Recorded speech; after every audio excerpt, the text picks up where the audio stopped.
This is Jess from jesshuff.com. In this video, I'll show you how to create an invisible finish for your Amigurumi projects. This is the first step to making perfect color transitions when you're done using a particular color in your piece. Once you've completed the final round for the color you're using and won't be needing that color again, cut your working yarn, leaving a tail of about 6 inches. Pull the loop from your last stitch until the yarn tail comes free, then thread the end through a yarn needle.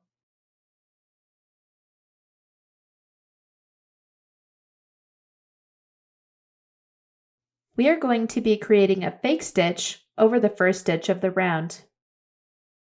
Insert the needle through the second stitch of the round.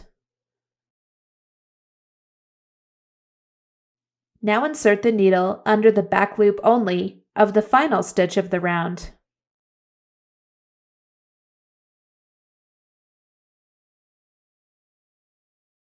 Pull on the tail, and you'll see how it creates a fake stitch almost indistinguishable from the others in the round.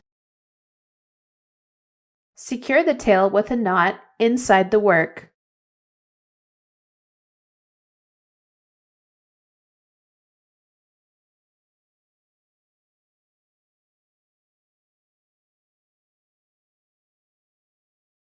Then snip the tail short.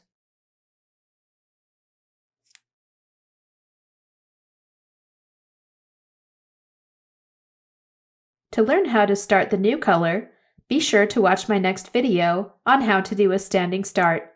Thanks for watching!